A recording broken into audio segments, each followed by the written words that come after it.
В името на Отца и Сина и Светия Дух. Възлюблени в Господа, братя и сестри християни. В днешното свето евангелско четиво се разказва за един случай тогава, когато Исус Христос излекувал един бесноват човек, който живеел на гробищата на една страна, наречена Гадаринска. Колко впечатляваща е тази среща между Бога и обзетият от демони човек. Защото още когато човекът вижда Исуса, пада ничком пред краката му и бесовете в него започват да говорят: какво имаш ти с мене, Сине Божий? Защо си дошъл преди време да ме мъчиш? Този човек наистина е страдал много от тези бесове. И както се констатира по-късно, Исус Христос попита колко са. Те казаха легиони. Не случайно този човек е живеел на гробището, защото всички го пренебрегвали. Често го оковавали във вериги, защото правил много неприятни за жителите на тази страна неща.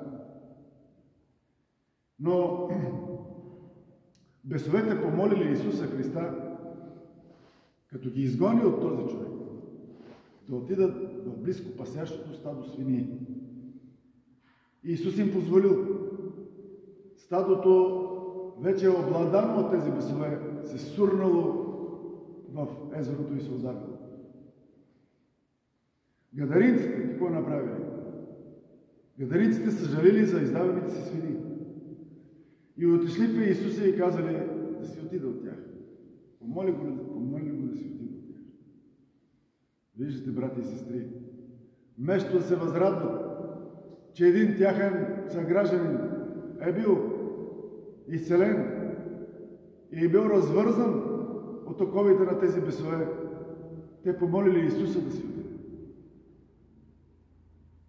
Нека си спомним тогава, когато езическа Самария, самаряните поканяха Исуса и той остана там 2 дни.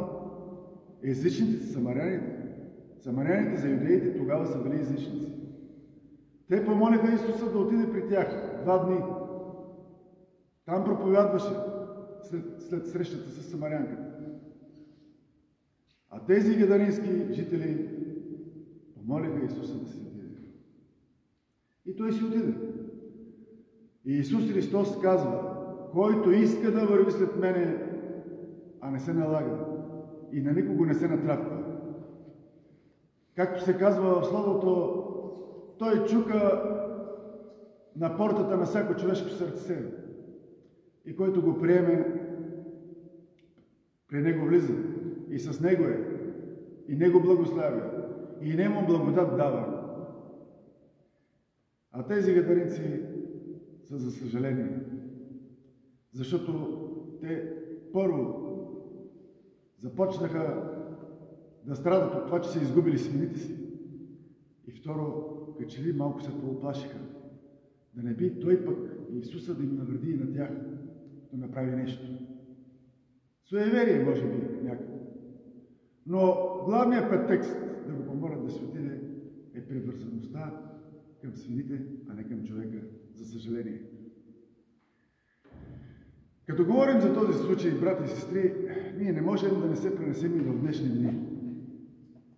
В днешни дни също така много хора имат проблеми с това, че дявола им нашепва в съзнанието какво да вършат. Някои изцяло са обладани, други безновати, трети частично въздействани от бесовете. Така че нека да не се заблуждаваме, че това е било и се е случило преди 2000 години и е изчезнало. Бесовете не са изчезнали. Напротив, те са се умножили и са станали много по-ловки и хитри, по-лукави, за да може да ни заблуждават по-лесно. И в днешни дни хора има, които изцяло под въздействието на бесове вършат злини, убиват. Ето, погледнете тези войни, които се случват в нашето съвремие. Тези войни не са от Бога, не са от любовта към ближния. Те са от бесовете, които внушават на тези хора да водят тези войни. Така че влиянието на бесовските сили още повече се е усилило в нашето съвремие. Само че е станало по-лукаво. И поради тази причина ние, православните християни, трябва да се държим до църквата, до православната църква, до духовника. Да се изповядваме, да се причестяваме, да постим. Да се държим до църквата. А държим ли се заедно до църквата, до свещеника, до духовника, ние няма да им позволим да ни повредят. Защото иначе оставаме сами, без Бога. Някои се опитват вкъщи да си вършат молитви, които няма лошо. Но винаги трябва да се държим до църквата, до свещеника, до духовника. Да беседваме с него. Той да чете. И имаме молитви специално. Василиеви, Златоустови срещу такива случаи. Църквата е дала лекарство за всяка една болест.